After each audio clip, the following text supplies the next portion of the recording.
شریعت کے بنیادی اجزاء میں عرض کر رہا تھا کہ دو ہیں، عقائد اور اعمال۔ عقیدہ کی تعریف کیا ہے، عمل کی تعریف کیا ہے، عقیدہ اور عمل میں فرق کیا ہے، یہ میں نے آپ کی خدمت میں پیش کیا ہے۔ عقیدہ کی اہمیت کیا ہے، عقیدہ کو سمجھنا کتنا ضروری ہے۔ اب بات سمجھیں، ہر فن کے لیے ایک علم ہے، جس کو حاصل کریں گے تو فن حاصل ہوگا۔ جس علم میں عقائد پر گفتگو ہو اسے علم العقائد اور علم الکلام کہتے ہیں، اور جس علم میں احکام اور اعمال سے گفتگو ہو اسے علم الفقہ کہتے ہیں۔ علم الکلام الگ ہے، علم الفقہ الگ ہے، علم العقائد الگ ہے، علم الفقہ الگ ہے۔ ہماری گفتگو چونکہ عقائد پر ہو رہی ہے تو ہم علم الکلام کی بات کریں گے۔ علم الکلام کی تعریف علامہ سعد الدین مسعود بن عمر بن عبداللہ تفتازانی رحمہ اللہ تعالی، وفات 791 ہجری، کتاب شرح المقاصد فی علم الکلام، حضرت تحریر فرماتے ہیں هو العلم بالعقائد الدینیۃ عن الادلۃ الیقینیہ۔ علم الکلام وہ علم ہے جہاں دلائل یقینیہ کے ذریعے اسلامی عقائد کا علم حاصل ہوتا ہے۔ یعنی علم الکلام دلائل یقینیہ سے عقائد دینیہ کو سیکھنے کا نام ہے۔ آسان لفظوں میں نے بات کی ہے، هو العلم بالعقائد الدینیہ عن الادلۃ الیقینیہ۔ علم الکلام دلائل یقینیہ سے عقائد دینیہ کو سیکھنے کا نام علم الکلام ہے۔ ایک تعریف علامہ سعد الدین نے کی ہے، دوسری تعریف مشہور مؤرخ فقیہ ابو زید عبد الرحمن بن محمد بن خلدون المعروف ابن خلدون رحمہ اللہ تعالی، وفات 808 ہجری، تاریخ ابن خلدون میں فرماتے ہیں وَعِلْمٌ يَتَضَمَّنُ الْحُجَجَ عَنِ الْعَقَائِدِ الْإِيمَانِيَّةِ بِالْأَدِلَّةِ الْعَقْلِيَّةِ وَالرَّدَّ عَلَى الْمُبْتَدِعَةِ الْمُنْحَرِفِينَ فِي الْاعْتِقَادَاتِ عَنْ مَذَاهِبِ السَّلَفِ وَأَهْلِ السُّنَّةِ۔ علم الکلام وہ علم ہے جس میں عقلی دلائل کے ذریعہ ایمانی عقائد کا دفاع کیا جاتا ہے، اور اہل السنت اسلاف کے عقیدہ سے انحراف کرنے والے اہل بدعت کا دلائل سے رد کیا جاتا ہے۔ یہ ہے علم الکلام۔ اب دیکھیں، ایک تعریف علم الکلام کی علامہ سعد الدین تفتازانی نے فرمائی ہے، اور ایک تعریف علم الکلام کی علامہ ابن خلدون نے فرمائی ہے۔ دونوں میں فرق کیا ہے؟ میں سمجھتا ہوں کہ علامہ ابن خلدون کی تعریف زیادہ جامع اور زیادہ راجح ہے۔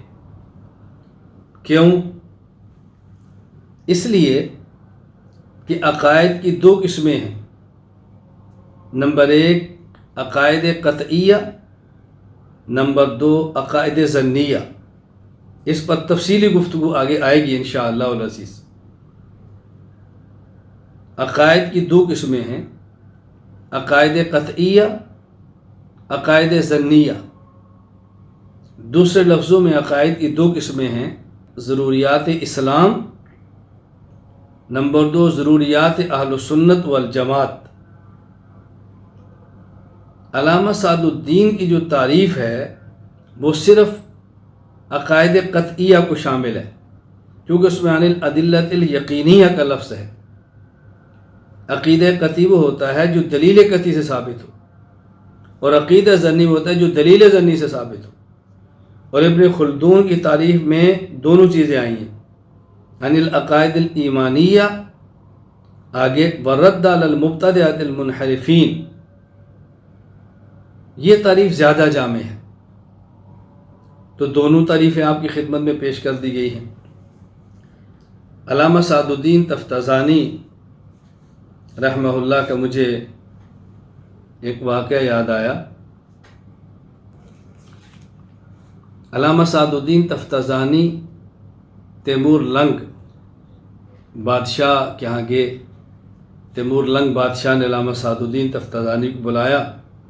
حضرت وہاں پہنچے تو تیمور بادشاہ کا نام تھا، لنگ کہتے ہیں ٹیڑھے پن کو، تو ان کی ٹانگ میں کچھ زخم آیا، ہڈی ٹوٹی، کوئی عذر تھا کہ جس کی وجہ سے ان کی ٹانگ یعنی یوں نہیں ہوتی تھی فولڈ، ایسے سیدھی رہتی، سیدھی۔ تخت پر بیٹھے تھے، ٹیک لگا کے بیٹھے، اور آپ نے اپنی ٹانگ کو بالکل سیدھا رکھا، یعنی تیمور لنگ نے۔ اور علامہ سعد التفتازانی ان کے سامنے تشریف لائے، تخت پر بیٹھے تو آپ نے بھی ٹیک لگائی اور ٹانگ بادشاہ کی طرف سیدھی کر کے رکھ دی۔